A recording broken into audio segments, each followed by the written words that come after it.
জয় গুরু, জয় গুরু বাবা। খুব সুন্দর, ভালো লাগলো সত্যি তোমাদের দুজনের দেখে। সকাল সকাল দুজনকে দেখে আরো ভালো লাগছে, আনন্দ লাগছে, খুব সুন্দর ভালো লাগছে যে আজকে দিনে জয় গুরু আমাদের মৌসুমী ঘোষ মার যে বিনয় ঘোষ এবং বতিন ঘোষের জন্মদিন উপলক্ষে দুজন যে ভাতৃদ্বয় বন্ধন কি সুন্দর ভাবে দুজন এই সত্যানুসরণ চর্চা করলেন, যে ইষ্টনিষ্ঠ জীবন তাকে ধরে কিভাবে কর্ম করা লাগে, বাস্তব করার মধ্য দিয়ে ঠাকুর বাড়িতে গেলে ইষ্টকে নিবেদন করে এই ভালোবাসায় উদ্বুদ্ধ হয়ে নিজের জীবন বর্ধন হয়ে ওঠা খুব সুন্দর, ভালো লাগলো।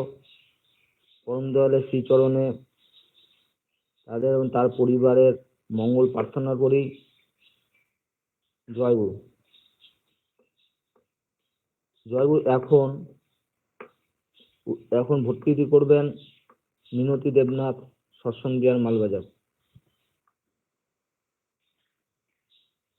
জয় গুরু। আমি মালবাজার থেকে মিনতি দেব।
জয় গুরু।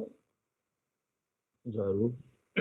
খুব সুন্দর করে মালবাজার সৎসঙ্গ বিহার নিয়মিত আপনার খুব সুন্দর করে উদ্ধৃতি করলেন। পরম দয়ালু শ্রীচরণে তার ইষ্টনিষ্ঠ জীবন করবেন। শুল্কাপাড়ার থেকে অন্ডিলা সেনমা।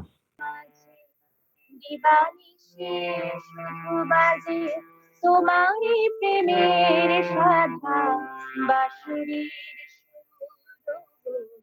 পরম প্রেমময় প্রাণের ঠাকুর আমার প্রাণের মাঝে দিবানিশি শুধু মাঝে তোমারই প্রেমের সাধা বাঁশির সুর পরম প্রেমময় প্রাণের ঠাকুর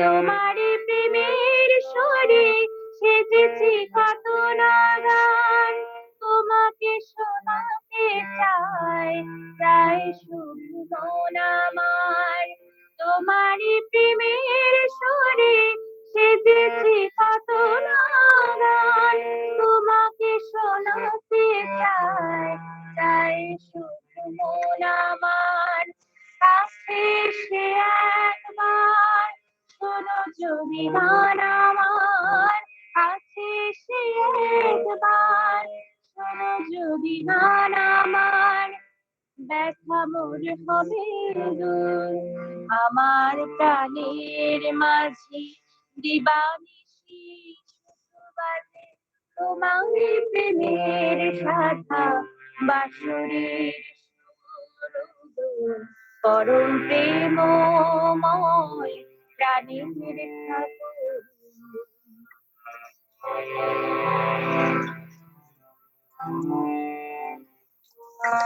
জনমে জনমে আমি তোমারই চাই তুমি ছাড়া চাহিবার আর তো কিছুই নাই শুধু তোমারই চাই প্রেমের সাগর তুমি প্রেমহীনে ধরায় সবারে আপন করে বুকে ধরো জড়ায় প্রেমের সাগর তুমি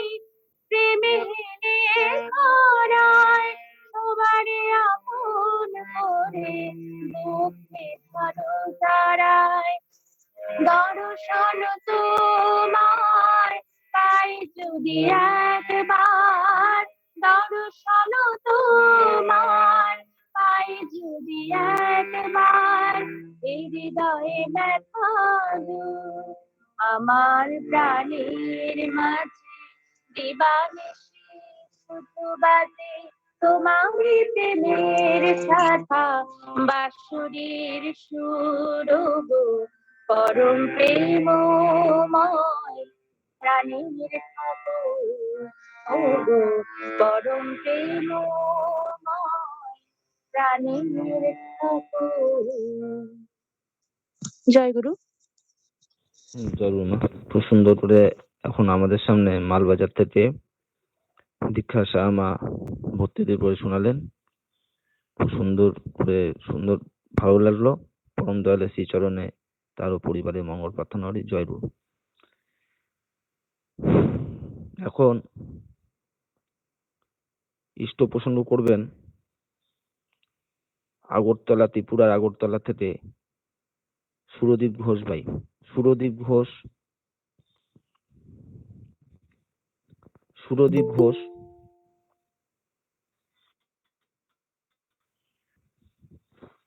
হ্যাঁ, আমি যুক্ত আছি। হ্যাঁ, শুরু করো।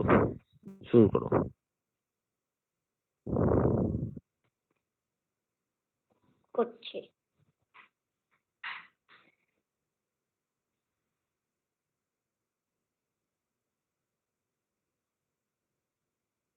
তোমার ভিডিওটা অন করবে।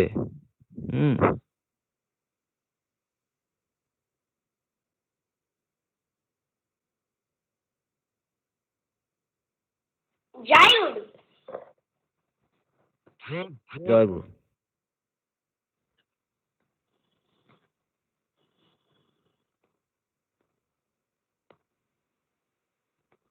वन्दे पुरुषोत्तमं, वन्दे पुरुषोत्तमं, वन्दे पुरुषोत्तमं। परम दयाल परम प्रेममय श्री ठाकुरेर अतुल चरणे আমার প্রণাম জানাই। পরমারাধ্য জগজ্জননী শ্রী পরমার अतुल চরণে আমার প্রণাম জানাই। परम पूज्यपाद श्री बड्डार अतुल चरणे আমার প্রণাম জানাই। परम पूज्यपाद आचार्य देव श्री तार अतुल चरणे আমার প্রণাম জানাই। परम पूज्यपाद श्री पवित्र तार अतुल चरणे আমার প্রণাম জানাই। परम पूजनीय श्री गोविंद दार अतुल चरणे আমার প্রণাম জানাই। এই অনলাইন গ্রুপে উপস্থিত সকল গুরুজনদের আমার শ্রদ্ধা প্রণাম জানাই। এবং ছোট ভাই বোনদের আমার আন্তরিক আনন্দিত জয় করে জানাই।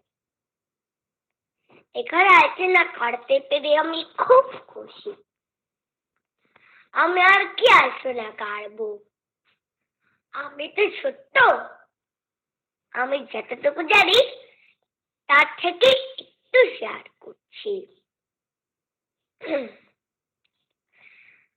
গত কয়েকদিন আগে আমরা সবাই মিলে পরম পূজ্যপাদ আচার্য দেব শ্রী দাদার ৮৮তম শুভ জন্ম দিবসে অনেক আনন্দ করে সেলিব্রেট করেছিলাম। আজ আমি আমার আজকের আলোচনা আচার্য দেব শ্রী দাদার কথা দিয়ে শুরু করছি। তো শ্রী ঠাকুর এবার এই ধরায় এসেছিলেন আমাদেরকে রক্ষা করার জন্য। আমরা সবাই যেন সব সময় সুন্দরভাবে বেঁচে থাকতে পারি। ঠাকুর ৮১ বছর লীলা করে গেছেন। ঠাকুর বেঁচে থাকতে এই আচার্য পরম্পরা ব্যবস্থার কথা বলে গিয়েছিলেন। তো তারপর ঠাকুরের দেহ রক্ষার পর তার আদরের বড় খোকা মানে আমাদের পরম পূজ্যপাদ শ্রী বরদাকে শ্রী ঠাকুর এই সৎসঙ্গের সব দায়িত্ব দিয়ে যান। পরম পূজ্যপাদ শ্রী বরদা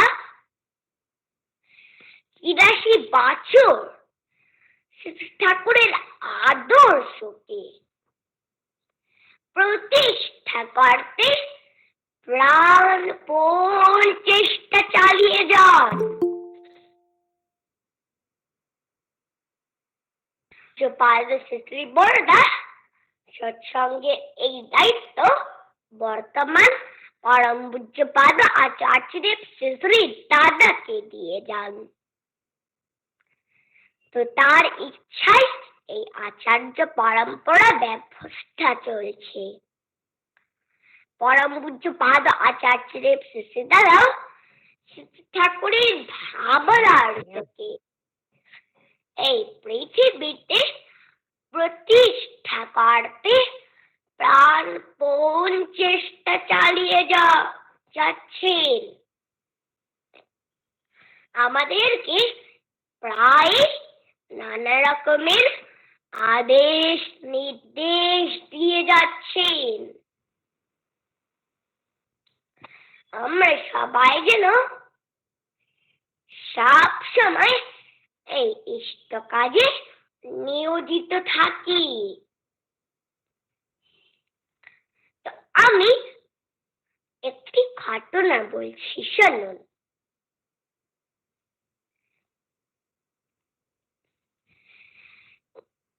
একবার এপ্রিল মাসে গুয়াহাটিতে কনফারেন্স ও স্বাস্থ্য মহাযজ্ঞ হয়েছিল। উৎসবটি সুন্দর করে তোলার জন্য পরম পূজ্যপাদ আচার্যদেব শ্রী দাদা ওনার পরিবারের সকলদেরকে নিয়ে উৎসবের কয়েকদিন আগে গুয়াহাটিতে আসেন। তখন চারিদিকে উৎসবের কাজ চলছিল। হঠাৎ করে উৎসবের 10 দিন আগে প্রচুর বৃষ্টি শুরু হলো,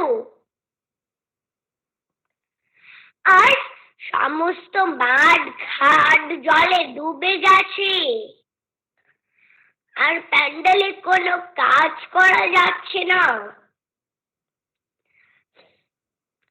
সেজন্য সবার মনটা খুব খারাপ।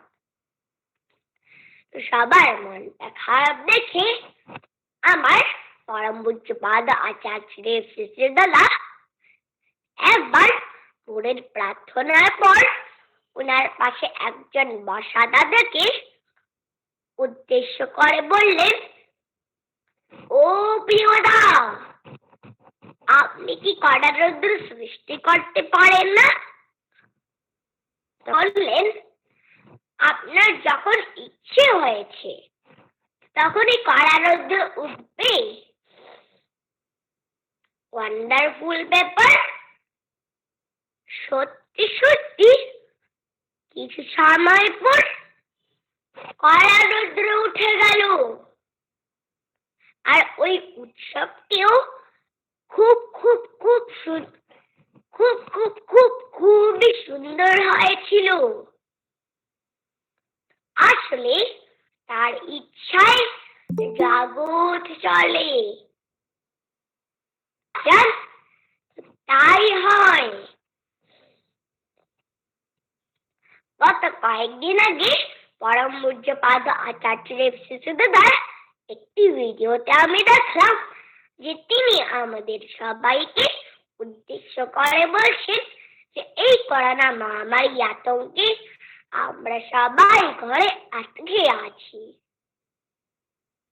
ঘর থেকে বের হতে পারছি না। তবে আমরা সবাই খুব তাড়াতাড়ি এই করোনা মহামারী থেকে রেহাই পাবো।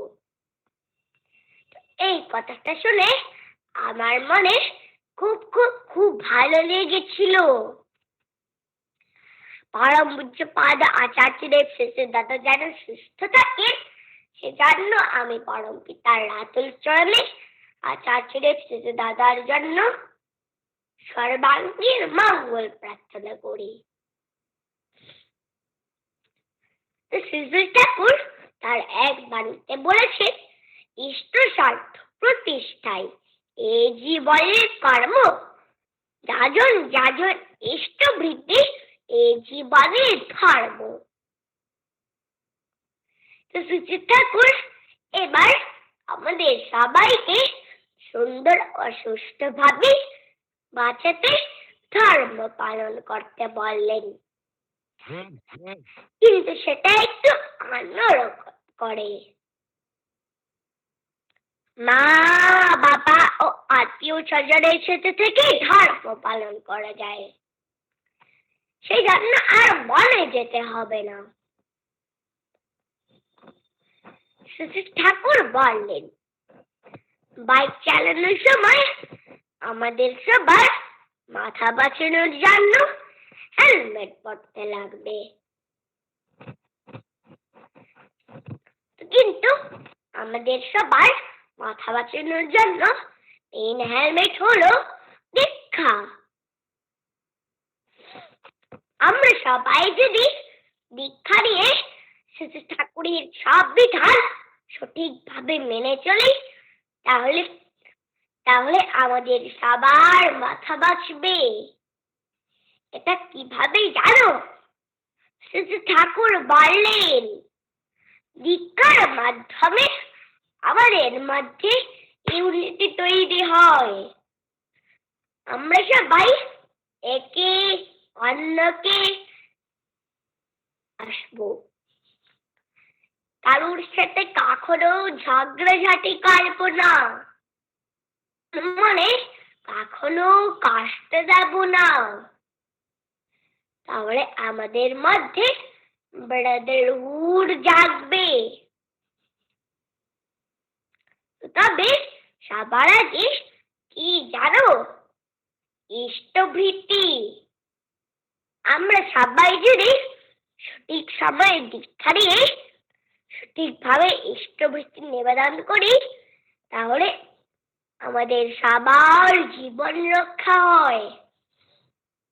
আমাদের জীবন রক্ষা করে স্বয়ং পরম দয়াল পরম প্রেমময় শ্রী শ্রী ঠাকুর। কারণ শ্রী ঠাকুর আমাদের সবার মালিক হয়ে আমাদের সবাইকে রক্ষা করেন। আমি আরেকটি গল্প বলছি, শোনো। আমি পরম পূজ্যপাদ শ্রী শ্রী বাবাই দাদার একটি গল্প বলছি, শোনো। একটা জঙ্গলে প্রতিদিন অনেকগুলো গরু একসাথে মিলে দল বেঁধে খাবার খেতে যেত। একদিন কি হয়েছে জানো? একদিন এদের মধ্যে একটি গরু ঘাস খেতে খেতে নিজের পথ ভুলে দল থেকে আলাদা হয়ে অন্যদিকে চলে গেল। তখন সন্ধ্যা হয়ে যাচ্ছিল, তো হঠাৎ করে সে দেখলো সে একা। ওই গরুটি অনেকবার খোঁজাখুঁজি করেও সে তার নিজের বন্ধুদের পেল না। তারপর অন্ধকার যখন নেমে আসলো, তখন গরুটি দেখলো যে একটি বাঘ ওকে ধরার জন্য লাফিয়ে লাফিয়ে আর দৌড়াতে দৌড়াতে আসছিল। তখন গরুটি তো প্রাণের ভয়ে দৌড়াতে লাগলো। দৌড়াতে দৌড়াতে ওই গরুটি একটি ঝিলের মধ্যে পড়ে গেল। ওই ঝিলে খুব কাদা ছিল। ওই কাদার মধ্যে গরুটির পা আটকে গেছিল। গরুটি তো আর ওই কাদা থেকে উঠতে পারছিল না। আর বাঘও দৌড়াতে দৌড়াতে ওই কাদার মধ্যে পড়ে গেল। আর বাঘের পাটিও ওই কাদার মধ্যে আটকে গেল। দুজনের সেমই অবস্থা। যখন গরুটি বলল, আমার মালিক আছে, তোমার মালিক নেই, কারণ আমার মালিক আমাকে খুঁজে এখানে এসে আমাকে নিয়ে যাবে, আর গ্রামের সবাই তোমাকে মেরে ফেলবে।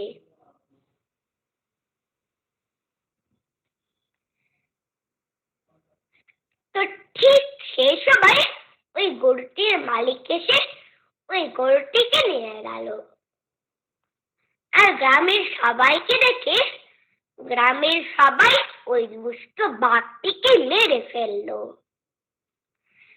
এই ঘটনা শেষ হওয়ার পর পরম পূজ্যপাদ শ্রী বাবাই দাদা বললেন, এই ঘটনা শুনে আমরা কি বুঝছি বলতো?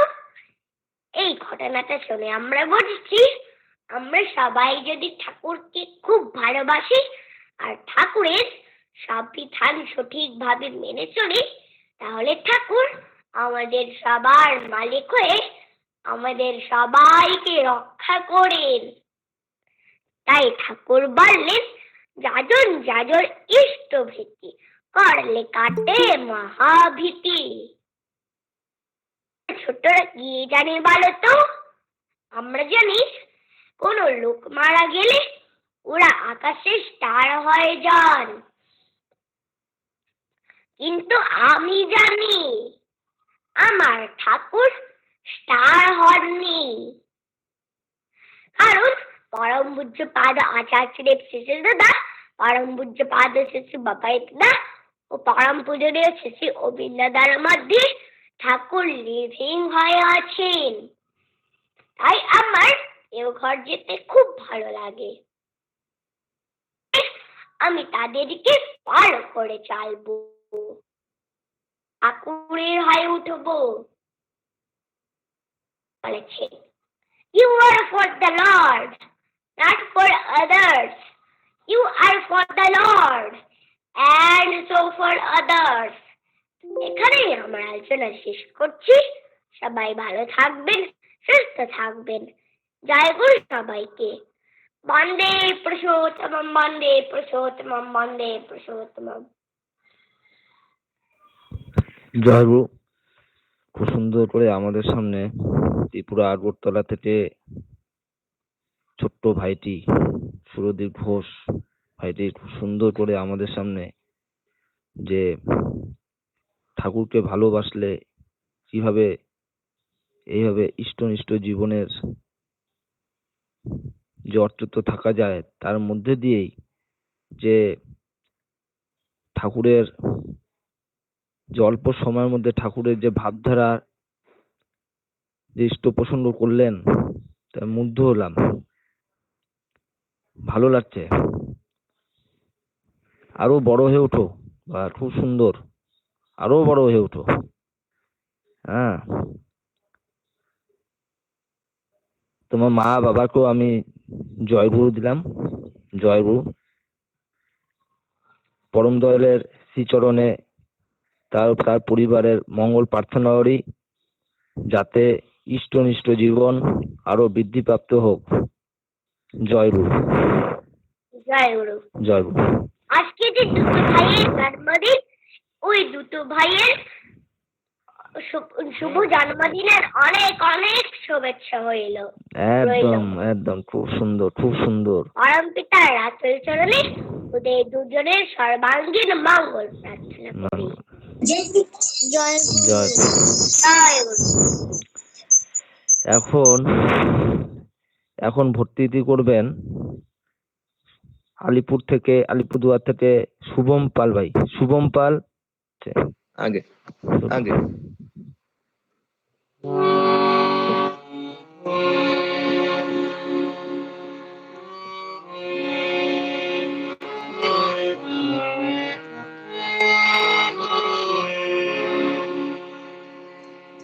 আজকে সৎসঙ্গে উপস্থিত সকল শ্রদ্ধেয় ইষ্টপ্রাণ দাদারা এবং স্নেহশীলা মায়েরা, ছোট ছোট ভাই ও বোনেরা, প্রত্যেককে যথাযোগ্য স্থানে আমার শ্রদ্ধা, প্রণাম এবং রানন্দিত জয়গুরু জানিয়ে আমি পূজনীয় গোবিন্দ দাদার রচিত একটি গান পরিবেশন করার চেষ্টা করছি।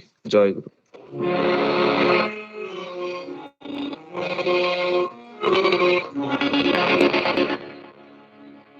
তুমি যেমন করে চালাতে চাও চলতে পারে না, তুমি যেমন করে চালাতে চাও চলতে না, মনের মাঝে নিত্য জাগে হাজার বাহানা, মনের মাঝে নিত্য জাগে হাজার বাহানা, তুমি যেমন করে চালাতে চাও চলতে পারি না, তুমি যেমন করে চালাতে চাও চলতে পারি না।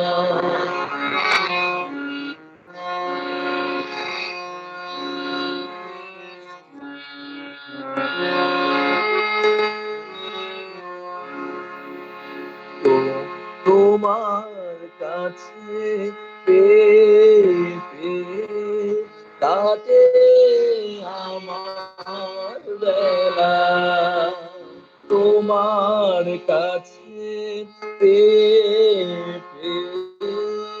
কাটে আমার বেলা, কিছুই তো হয় না তারা, শুধু অবহেলা,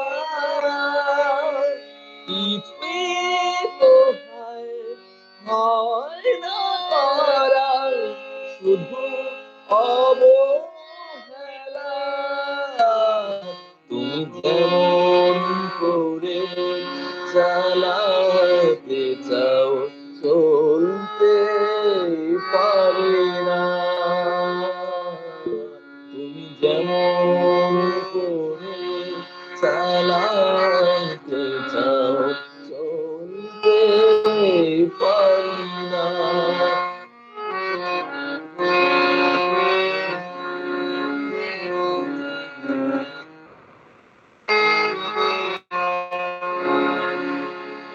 তোমার চিন্তা কেমন করে রাখবে আমার ঊর্ধ্বে করে, তোমার চিন্তা কেমন করে রাখবে আমার ঊর্ধ্বে করে, আমি তোমায় কেমন করে চলতে পারি না, আমি কেমন করে চলতে পারি না, তুমি যেমন করে চালাতে চাও চলতে পারি না।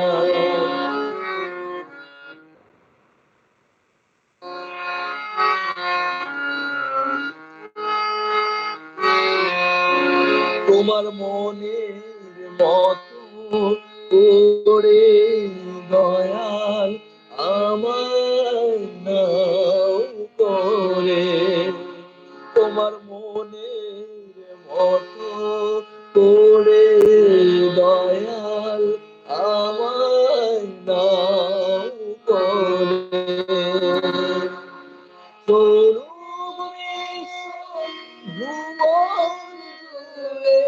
চাওয়া হওয়ার খেলা,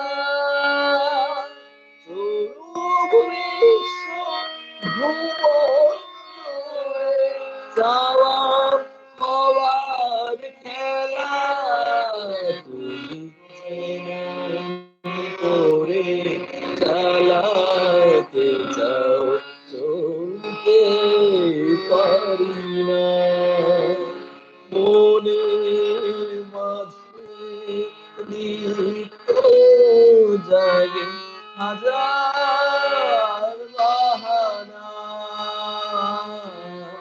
মনের মাঝে নিত্য জাগে হাজার বাহানা, তুমি যেমন করে চালাতে চাও চলতে পারি না, তুমি যেমন করে চালাতে চাও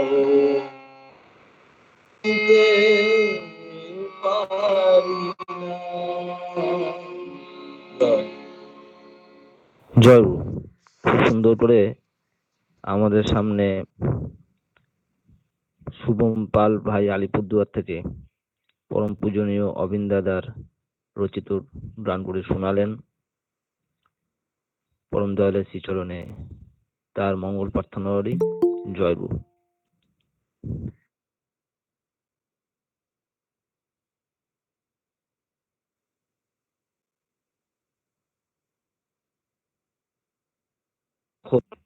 সুজয় নস্কর। এই যে মহামারীতে সৎসঙ্গ হচ্ছে, অনলাইন সৎসঙ্গ, আমরা সৎসঙ্গীরা ঘরে ঘরে আনন্দ, মানুষ ঘর থেকে বের হতে পারছে না, সৎসঙ্গের মধ্যে লেগে থাকা, কর্মের সঙ্গে যুক্ত থাকা, ইষ্টের চিন্তা মাথায় নিয়ে চলা সৎসঙ্গীরা করছে। এত কিছুর মূল কারণগুলো কিন্তু ভাবতে হবে। শ্রী শ্রী ঠাকুর সৎসঙ্গ করতে বলছেন, ইষ্ট প্রসঙ্গ করতে বলছেন, যাজন করতে বলছেন। কারণগুলো হচ্ছে আমি যেটা করব, যেটা যাজন করব, যেটা জীবনে চলবো, সেটা আমাকে তৈরি হতে হবে।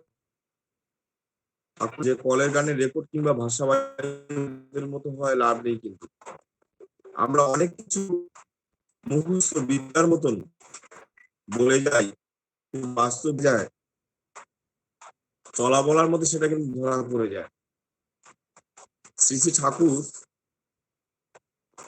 এই সৎসঙ্গ করতে বলছেন, গান করতে বলছেন, কীর্তন করতে বলছেন, এগুলোর মাধ্যমে এই প্রকৃতের ভাষার অর্থগুলোকে বুঝে আমার জীবনে আমি রূপান্তরিত করব।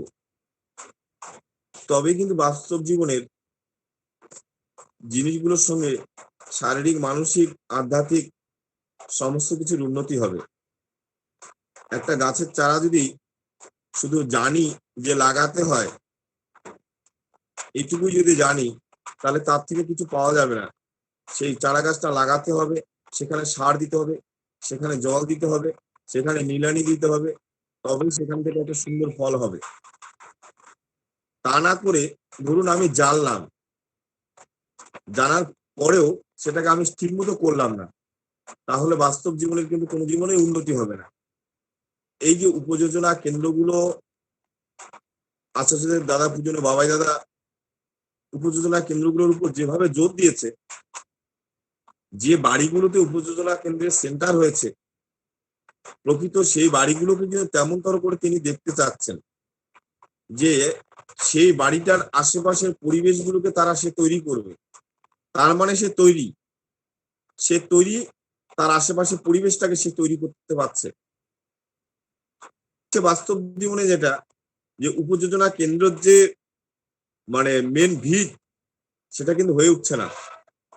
সেটার জন্য যদিও আমরা প্রত্যেককে দায়ী, উপযোজনা কেন্দ্রের দায়িত্ব দেওয়া হয়েছে, সে ঠিক মতো সেদিন কি টেবিলটা নিয়ে বসা হয় বাড়িতে? আমাদের মন্দিরগুলোতে যেমন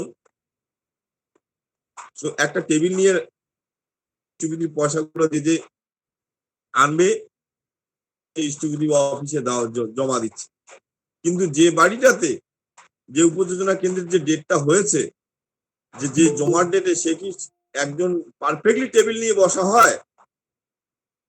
যে কোনো লোক হয়তো ওই ইষ্টবিধি পয়সাটা জমা দিচ্ছে, মনে করছে না। কিন্তু আজকে যদি আমি, ঠাকুর বলেন আশীর্বাদ মানে কি, মানে হচ্ছে অনুশাসনবাদ। ছোট্ট ভাইটি একটি বক্তব্যের মাধ্যমে বললো যে আজকে কিন্তু আচার্যদের দাদা পূজনীয় বাবাই দাদা অবিন দাদার মাধ্যমে আমরা ঠাকুরকে দর্শন করতে পারছি। তার মানেটা হচ্ছে এই যে আচার্যদের দাদা বাবাই দাদা এবং পূজনীয় অবিন দাদা যাই হোক ঠাকুর ফ্যামিলির দর্শন করতে পারছি, অর্থাৎ ঠাকুরের নীতি বিধিগুলো তারা সঠিকভাবে নিয়ে নিয়ন্ত্রিত ভাবে চলছেন, তাই তাদের মাধ্যমে আমি দেখতে পাচ্ছি। আমি যদি আমার বাবার মতো করে চলি, আমার বাবার আদর্শটাকে নিয়ে চলি, তাহলে আমার বাবার রূপটাই কিন্তু আমার কাছ থেকে মানুষ পাবে। খারাপ রূপটাও যেমন, ভালো রূপটাও তেমনি। তেমনি ঠাকুরের রূপ যেভাবে দিয়ে গেছেন, ঠাকুরের রূপটাকে যদি আমার মতো করে নিয়ে, আমি তার মতো করে নিয়ে চলি, তাহলে আমার মাধ্যমেও মানুষ, তাহলে ঠাকুর একটা মানুষকে কতখানি নিট এন্ড ক্লিন হতে বলছেন, যে একটা মানুষ গেলে, ঠাকুরের মানুষ গেলে দেখতে ভয় আছেন যে তার একটা মানুষ গেলেই যেন ঠাকুরের ভাবধারাটা তার ভিতর থেকে ফুটতে বের হয়। একটা মানুষ যখন আমার বাড়িতে আসবে, তখন তাকে কিভাবে অভ্যর্থনা করতে হবে, তাকে কি করে রাখতে হবে, তাকে কি করে আদর যত্ন করতে হবে, সেটার মাধ্যমে মানুষ যেন ভুলে গিয়ে মানুষ ইষ্ট কাজে প্রেরণা পায়। যে একজন সৎসঙ্গীদের বাড়িতে গেলে, একজন ঠাকুরের আশ্রমে গেলে আমার তেমনতর সেবা যত্ন বা ইত্যাদি ইত্যাদি আমরা পেয়ে থাকি। শ্রদ্ধেয়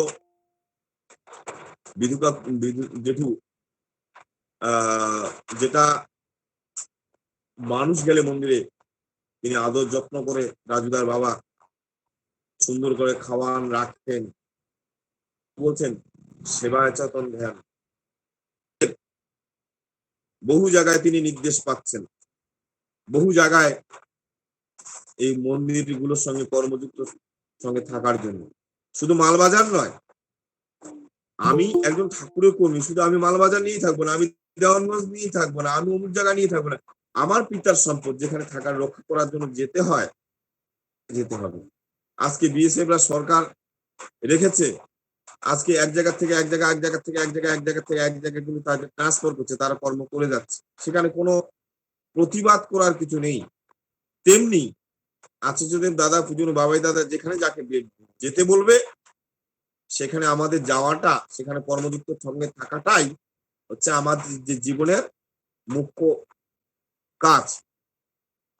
ওই রাজুদার কাছে ছিলাম,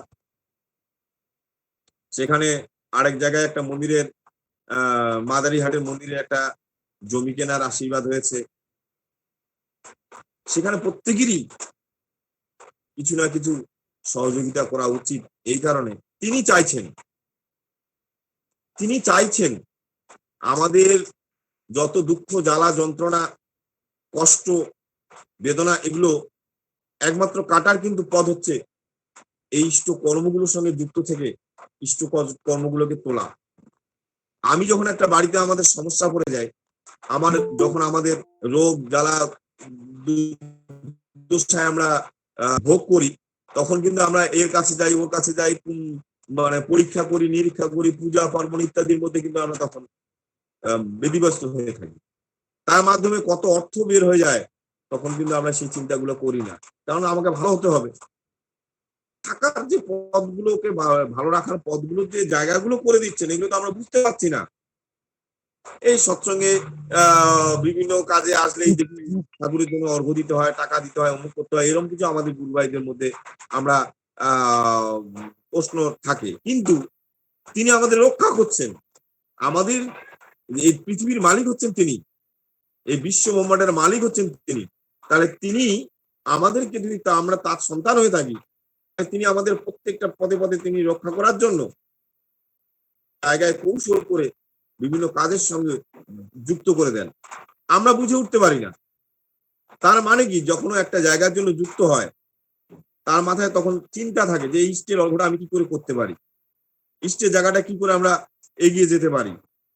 তা নাহলে ওই ইষ্টবিধিটা করলাম, 30 দিনের দিন কোন রকম পাঠাইলাম, উপযোজনা কেন্দ্র হয়েছে, এটা একটা কাজ অবশ্যই। কিন্তু আমার জীবনের শ্রী ঠাকুরকে ধরার পরে আমার জীবনের পরিবর্তনটা কি, উন্নতিটা কি? ঠাকুর বলছে মানসিক সদাচার উন্নতি, আধ্যাত্মিক উন্নতি। যখন একটা মানুষ ঠাকুরকে ধরবে, তার মানসিক চলা বলার কৌশল কায়দা টোটাল আলাদা হবে, তার ভাষা টোটাল আলাদা হবে, সদাচার, তার খাওয়া দাওয়া থাকার ভাবটা আলাদা হয়ে যাবে। আধ্যাত্মিক তখনই মানুষের জীবনে যোগ হয়ে যায়, তার আধ্যাত্মিক সাধনার জীবন তখন এসে যাবে। তখন তার মানসিক দিক দিয়ে আসবে, আমাকে মন্দিরে যেতে হবে, ওই দাদাদের সঙ্গে যোগ থাকতে হবে, ওই দাদাদের কাছে ইষ্টের কথা পাওয়া যাবে, মন্দিরে গেলে ওই বিদুদার সঙ্গে আমাকে কথা বলতে হবে, ইষ্টের কথা বলতে হবে, সেখানে তিনি কোন কর্মের সঙ্গে যুক্ত আছেন সেটা করতে হবে, তখনই সেটা আসবে। নতুবা আসবে না। এই দুটো যদি যোগ না থাকে, এই দুটো যদি যোগ না থাকে, তখন আমার জীবনে ওটা আসবে না, ওটার থেকে আমি দূরত্ব বুঝে সরে থাকবো। তাহলে আমার জীবনে যদি এগুলোর প্রয়োজন মনে করে আমি সুন্দরভাবে বাঁচতে চাই, বাড়তে চাই, তাহলে এগুলো ছাড়া মানুষ সুন্দরভাবে বাড়তে পারবে না। শ্রী শ্রী ঠাকুরের করুণা নিয়ে মানুষ বিভ্রান্ত। সৎসঙ্গীরা এত বিভ্রান্ত নয়, কারণ সৎসঙ্গীরা সদাচার সম্পন্ন হয়েই থাকে। এই করুণাকে বহুদিন আগে সৎসঙ্গীরা এটা পালন করে থাকে। আমরা রান্নাঘরে জুতো পরে ঢুকি না, আমরা নাকে মুখে হাত দিলে জল দিই, চা খেয়ে জল দিই হাতে, আমরা যাত্রার বাড়িতে খাই না। তাহলে করুণা তো সৎসঙ্গীদের কাছে আসতে পারে না, কারণ সৎসঙ্গীরা এগুলো মেনটেন বহুদিন আগে করে গেছে। শ্রী শ্রী ঠাকুর এ বহু পূর্বে এটা দিয়ে গেছে। যারা সস্তনী সদাচার ঠিক মতো পালন করে তাদেরকে আসতেই পারে না। তার খাওয়ার মানসিক টাইম থাকবে, খাওয়ার টাইম থাকবে, তার জীবনের শরীরের মধ্যে একটা গ্লেজ আসবে। ঠাকুরের সাধন বন্ধন করলে তার শরীরের মধ্যে একটা গ্লেজ আসবে, যে তার কুচিন্তা মাথায় আসবে না। আর যাদের মধ্যে কুচিন্তা আসে না, তাদের শরীরের মধ্যে অটোমেটিকলি সুন্দর একটা ভাবনা চিন্তা থাকলে, তার সুন্দর মানসিকতা থাকলে সুন্দর চেহারা ফুটে বের হবে, সে কালো হোক আর যাই হোক। আমরা সুন্দর চিন্তার সঙ্গে যুক্ত থাকতে চাই না, আমরা কুচিন্তার সঙ্গে যুক্ত থাকতে চাই। ঠাকুর বলেন, তোমার চক্ষু যত নির্মল হবে, তোমার মন যত নির্মল হবে, তোমার চক্ষু তত নির্মল হবে, জগৎটা তোমার নিকট নির্মল হয়ে ভেসে উঠবে। অর্থাৎ নির্মল কথার অর্থ হচ্ছে পবিত্র রূপ নিয়ে দেখবো, যে মানসিকতা নিয়ে দেখবো, সেটার থেকে কিন্তু সেই জিনিসটা আমার ভিতরে ফুটে বের হবে। ওই যে গুয়াহাটির থেকে যে বাচ্চা ভাইটি বললো, তাকে তৈরি করছে তার বাবা মারা, সেই ঠাকুরমুখী হয়ে তৈরি করছে, যে আমার ছেলে যেন ইষ্টের কাজের সঙ্গে যুক্ত থাকে, ইষ্টমুখী হয়ে থাকে, তার ভিতরে সেইভাবে তৈরি করছে।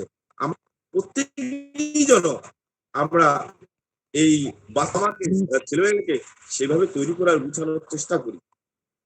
কি করে আমার ঠাকুরের চরণে আশ্রিত হয়, কি করে আমার ছেলেটা তার মতো হয়, কি করে ওই তার কথা বলে বেড়ায়, এটা আমাদের প্রত্যেকেরই আশা আকাঙ্ক্ষা ভীষণ ভাবে থাকা উচিত, প্রত্যেকেরই থাকা উচিত।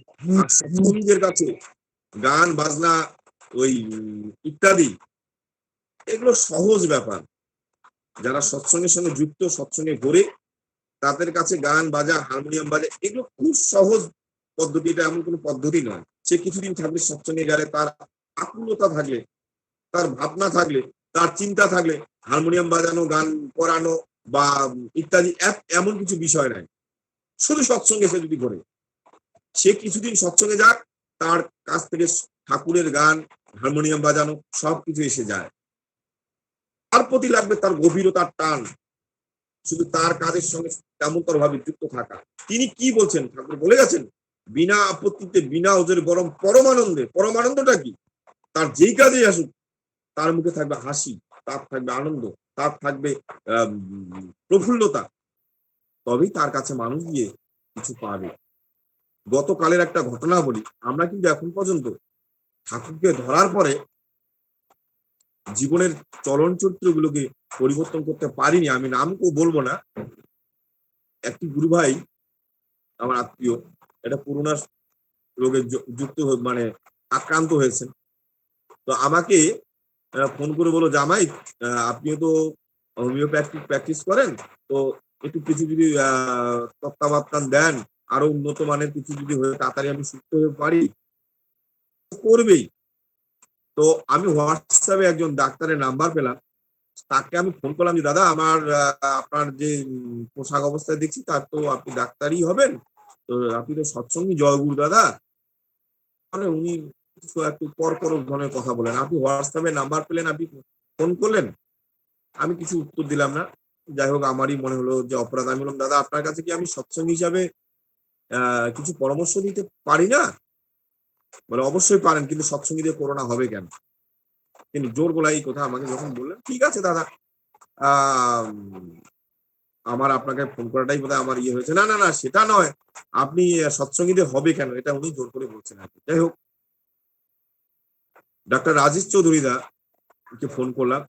তিনি এত সুন্দরভাবে প্রয়ের সহিত কি খেতে হবে, কিভাবে চলতে হবে, তিনি কিন্তু আরো সুন্দরভাবে টুকগুলোকে দিয়ে দিলেন। এই যে দুটো মানুষের মধ্যে এত ডিফারেন্স, তাহলে কি করে হলো? আমি একজনের কাছে গিয়ে সুন্দর কথা পেলাম, মানে তৃপ্তি পেলাম, আনন্দ পেলাম, আরেকজনের কাছে কিন্তু তিতো জিনিস পেলাম। বুঝলেন, কোনো কাজে কষ্ট পাওয়া যাবে না। আমি সেই মুহূর্তে সকালবেলা যদিও একটু আমি ভাবলাম যে না, ভুলটা বোধহয় আমারই, এই কারণে উনি কি অবস্থায় ছিলেন বা কি সেই পরিস্থিতি ছিলেন, আমি ফোনটা করলাম, আমি স্বীকার করে নিলাম মনের দিকে, আমি কোনো কষ্ট পেলাম না। এই জন্য সৎসঙ্গী দাদাদের মায়ের কাছে আমি অনুরোধ করেই বলবো, যেন কারো কথাতে বা কোনো পরিস্থিতিতে আমরা কারো ইয়েতে ব্যথা কষ্ট পাবো না। সে যদি বলেও থাকেন, যীশুখ্রিস্ট কিন্তু বলে গেছেন, যীশুখ্রিস্টকে গোজাল দিয়ে রাখা হয়েছিল, তো তারপরে যীশুখ্রিস্ট বলছিলেন যে ওরা অবোধ, ওদের তুমি ক্ষমা করে দাও, ঈশ্বরকে বলছেন। তাহলে আমরা একটু সাধারণ কষ্ট পেলে বা ইয়ে পেলে আমরা হয়তো ঠাকুরের কাছ থেকে সরে যাই বা ঠাকুরের কাছে যাই না বা মন্দিরগুলোতে যাই না। এক জায়গায় এক দাদা বললেন যে আমি মন্দিরে গেলে ওই মন্দিরের কর্তৃপক্ষ আমাকে ঠিকমতো কথা বলে না, আচার্যদের দাদাকে গিয়ে নালিশ করলে আমাকে ঠিকমতো কথা বলে না, আমাকে ঠিক আমাকে ওখানে ভালো লাগে না, এই কথা তিনি বললেন।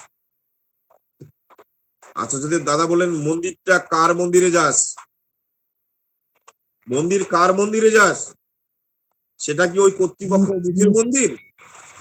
সেটা হচ্ছে ঠাকুরের মন্দির। যদি ঠাকুরের মন্দিরে যেই থাকিস, ঠাকুরকে গিয়ে প্রণাম করবি, বড়মা বড়দাকে প্রণাম করবি, সেখান থেকে বেরিয়ে চলে আসবি, কারোর সঙ্গে তোর যদি কথার ইয়ে না হয়।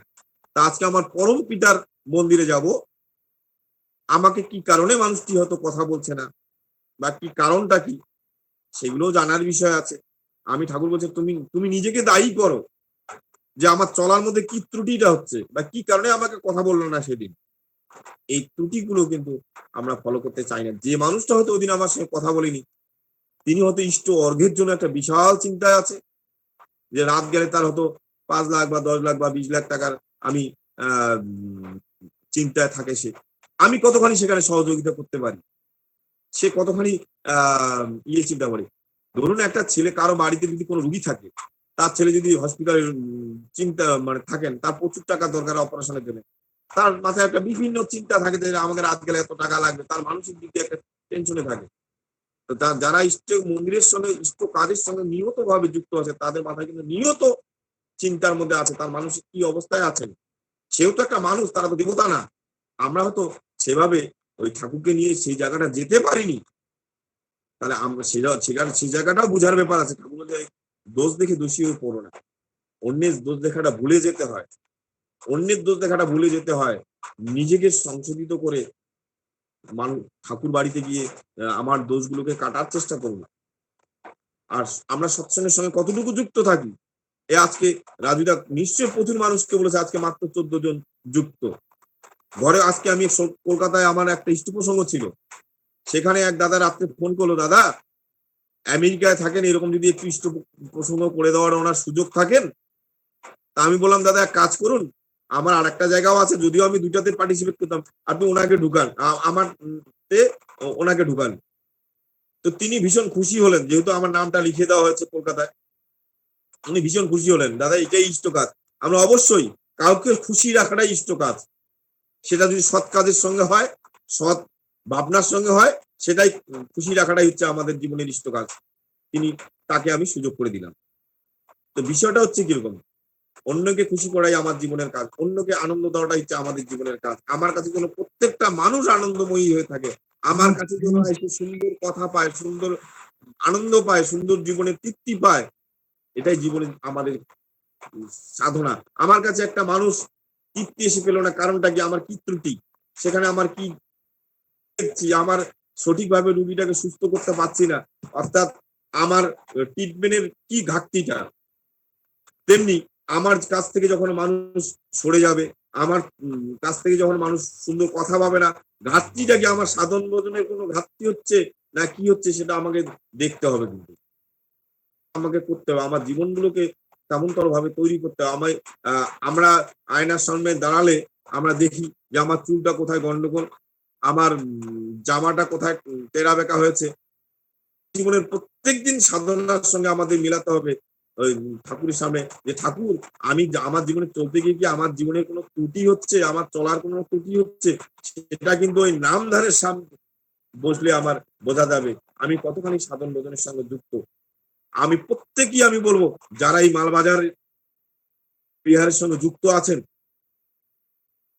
তারা ওই বিদুদা আর ওই রাজুদার সঙ্গে অবশ্যই অবশ্যই তেমনতর ভাবে যোগাযোগ রাখবেন। এটা হরপ করে আমি গল্প করে বলতে পারি, চ্যালেঞ্জ করে, রাজ্য কেন্দ্রিক এবং বিদুদার যে বিভিন্ন জায়গায় ওই রাজুদার বাবাকে আচার্যদের নির্দেশ করেন, পাঠান, তাহলে তেমনতর টিউনিং না থাকলে কিন্তু পাঠাতেন না, শুধু মালবাজারকে নিয়ে রাখতেন।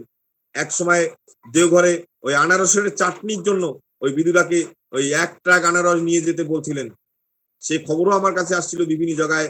রাজুদার বাবা ফোন করে ওই আনারস নিয়ে গেছিলেন। তাহলে কি তাকে কি করে খুশি করতে পারেন? তাকে তার শুধু নির্দেশটা আসা পেলেই তিনি কিন্তু লেগে যান ইষ্ট কাজে। যেমন যারা আজকে যুদ্ধ বিভাগে চাকরি করছে, তাদের যুদ্ধের জন্য পারমিশন হয়ে গেলে সঙ্গে সঙ্গে যুদ্ধতে লেগে যাবে, তারা জীবনের দিকে তাকাবে না। তেমনি কিছু কিছু মানুষ আছে যাদের ইষ্ট নির্দেশ আসলে তারা সঙ্গে সঙ্গে তেমনতর মানুষের কাছে ছুটে যান, তার নির্দেশটাকে পালন করে। তেমনতর মানুষের সঙ্গ করলে জীবনে কিছু পাওয়া যাবে। নতুবা ঠাকুরকে ধরে যদি সারা জীবন কোনো কিছু করার চেষ্টা করেন, আচার্যদেবের সঙ্গ না করে যদি বিভিন্ন ভাবে আচার্যদেবের নির্দেশ গুলোকে সঠিকভাবে পেতে গেলে, যারা মন্দিরকে নিয়ে সঠিকভাবে আছেন, যারা আচার্যদেবের সঙ্গে নিয়মিত ভাবে বিভিন্ন ভাবে কথা হন, বিভিন্ন ভাবে ঠাকুর বাড়ির সঙ্গে যুক্ত থেকে তার বার্তাগুলোকে পান, তাদের সঙ্গে যুক্ত থাকতে হবে।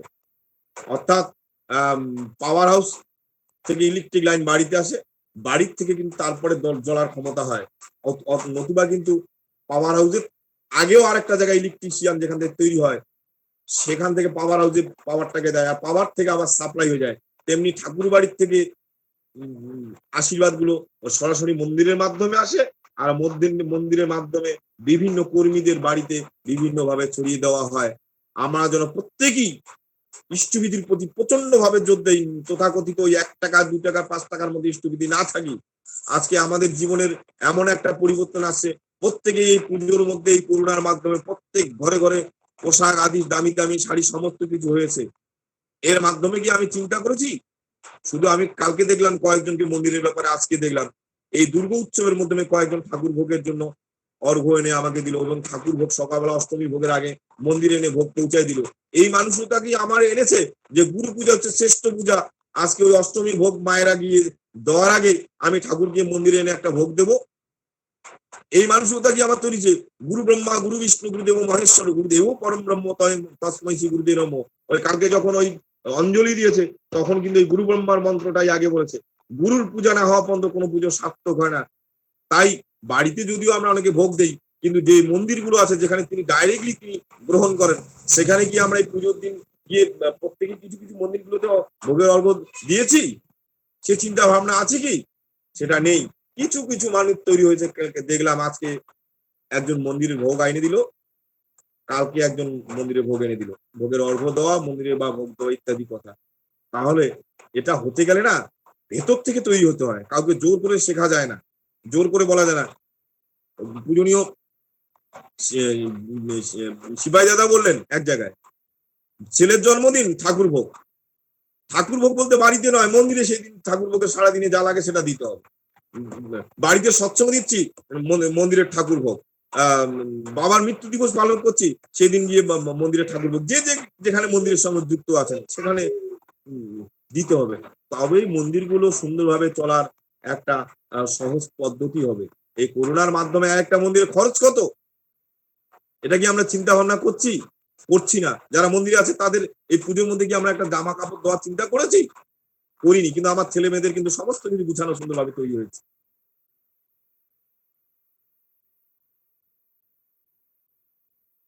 আমাদের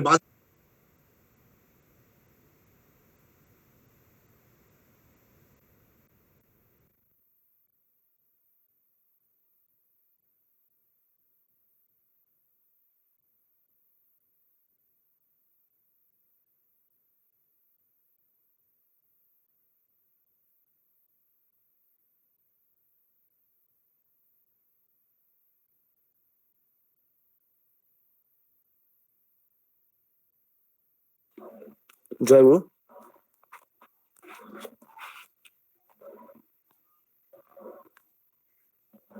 দেবজিৎ পাল ভাই শোনা যাচ্ছে? ডক্টর অর্চুর আমার কথা শোনা যাচ্ছে কি? হ্যাঁ হ্যাঁ হ্যাঁ, ঠিক আছে। নেটওয়ার্কের সমস্যা হয়ে গেছিল তো, তাই জন্যই লাস্টের দিকে শ্রদ্ধেয় দিব্যেন্দু মোহন বিশ্বাসদার ইষ্টপ্রসন্নটা লাস্টের দিকটা শোনা যাচ্ছিল না আমার, যেমন নেটওয়ার্ক ব্লক হয়েছে। হ্যাঁ, আমার হট করে লাস্টের দিকে 1 মিনিট খালি। খুব সুন্দর করে এখন